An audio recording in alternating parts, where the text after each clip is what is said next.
So often we want to see movement right now. We want to see the achievement of our dreams today. But what happens is that God puts this burning desire in us for something. And then we would expect that God would just, give us a silver platter. Here's the fulfillment of your dreams. And it would just be like a magic wand, instant. And unfortunately, that is not how it works. I want you to think about David. David was the youngest boy in his family. Not very much was expected of him. He was sent off with the sheep to the fields and forgotten about. Later, when the prophet Samuel comes to the house of Jesse looking for the future king, both the prophet and the father are thinking it's going to be the oldest. And they literally go through the entire line until it's the very last choice, who's not even there. And only then, when God speaks, is David chosen. So often, God chooses people that the world would not expect, people that they themselves would not expect. And yet God chooses the very least, the very unexpected, so that he can be glorified. So I want to encourage you, if you are in a season that feels dark, that feels stuck, where you are not seeing the movement that you wish you had, and where you have a burning desire in you for ministry, for a different purpose, and you're not seeing the fruition yet, do not be discouraged. God has not forgotten about that burning desire that he has placed in you, but it may just not be time yet. I think about a seed. It gets planted, and then it's in the dark. From the outside, there's no movement. We don't see anything happening. And then one day, it's time, and that seed pushes through, and we see the growth. So often in our own lives, we are in seasons that are dark.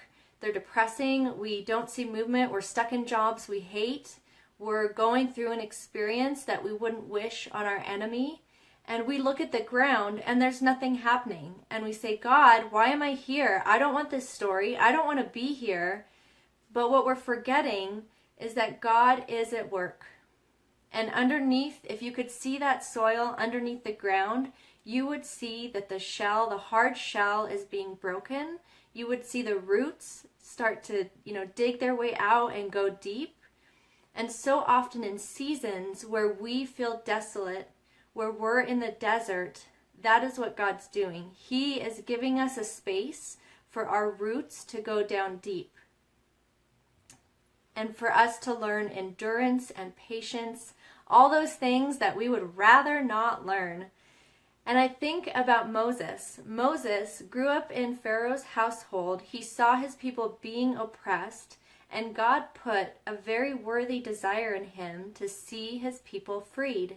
But Moses, in his anger, killed an Egyptian. That was not the way to free God's people. And so then he had to flee, and God lets him live far away from his people in slavery. He lives out there tending sheep, and again, going deep, learning patience, learning endurance, forming character, so that when God said, Moses, it's time, I'm choosing you to free my people, Moses was looking at the dirt. Moses said, wait, are you sure me? I'm not ready. I'm not prepared. He was just looking from the top. He did not see all the work that God had done in his season of tending sheep. He did not see the patience. He did not see the endurance. And he did not see the burning desire that God had put in him to see his people freed.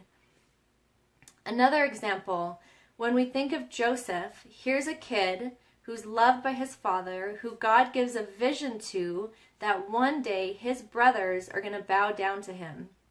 Now Joseph can't keep this to himself, so he blabs it to his brothers, who of course are furious. Why would this little runt brother be telling them that they're going to serve him? And just imagine for a moment that God had waved his magic wand and they're taken Joseph from here. You're a child, and now all of a sudden you're second to Pharaoh.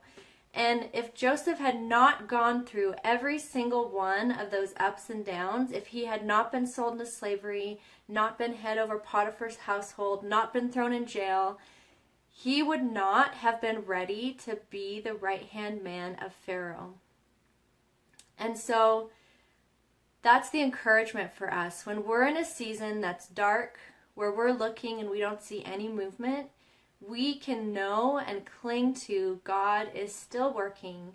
He is doing work in us. He is preparing us in ways that we cannot even imagine, so that when it's time to step out, when it's time to begin the ministry, whether it's writing, whether it's speaking, whether it's becoming a pastor, that God has prepared you and you're ready. And that's the great news. When God says wait, you can trust that He is doing things to prepare you. And when God says go, you can trust that He has prepared you for what He's calling you to. So I wanted to leave that with you today, and have a great weekend.